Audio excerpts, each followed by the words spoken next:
If you scroll through enough personal finance reels, you'll start to believe there is only one number that matters, 1 crore. It's held up as the ultimate finish line, the 8-figure net worth that will supposedly solve every problem. But aiming straight for an 8-figure summit right out of the gate is a recipe for disaster. When your goal is that massive and that distant, the daily grind of saving a few thousand rupees feels pointless. You get decision fatigue, you burn out, and you end up taking totally unnecessary risks because the finish line seems impossibly far away. That obsession with 1 crore is blinding you to the most critical milestone in your financial journey. Your first 10 lakh rupees functions as the mandatory foundation for everything that follows.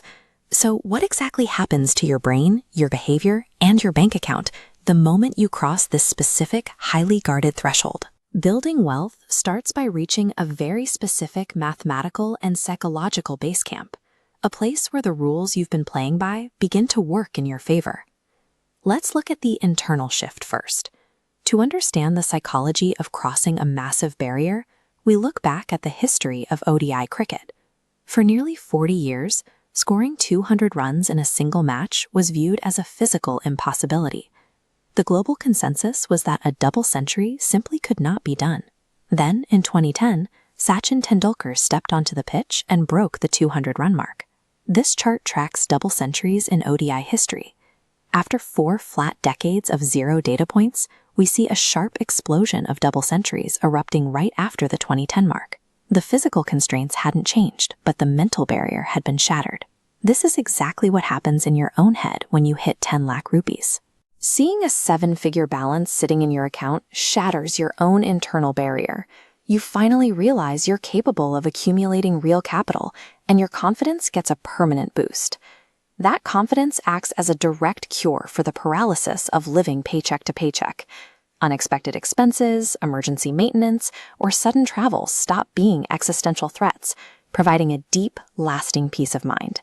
And that peace of mind translates into real-world leverage. You gain the power to say no.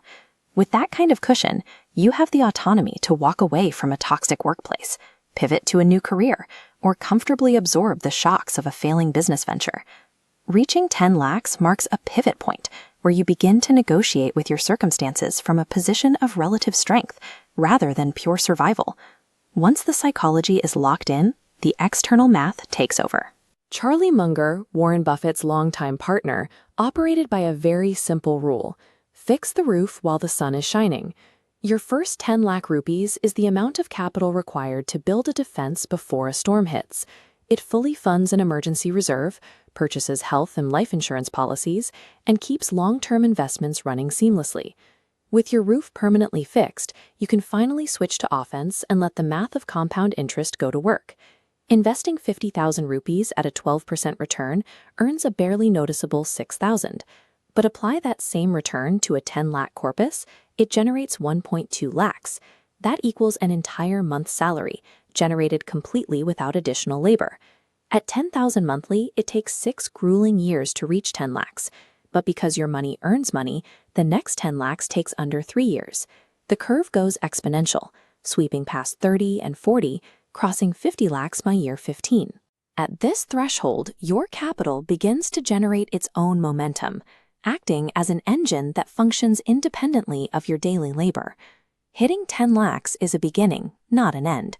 You'll still face the typical pressures of work and unexpected bills. Reaching this milestone demonstrates that you've established the core requirements for long-term growth: consistent saving habits, a functional safety net, and a mathematical engine that has finally started to turn. So stop agonizing over a distant 8-figure finish line. Redirect all of that energy and focus entirely on reaching your first 10 lakh milestone. If you can conquer the psychology and the discipline required to reach this specific base camp, the math of compounding will ensure the summit takes care of itself.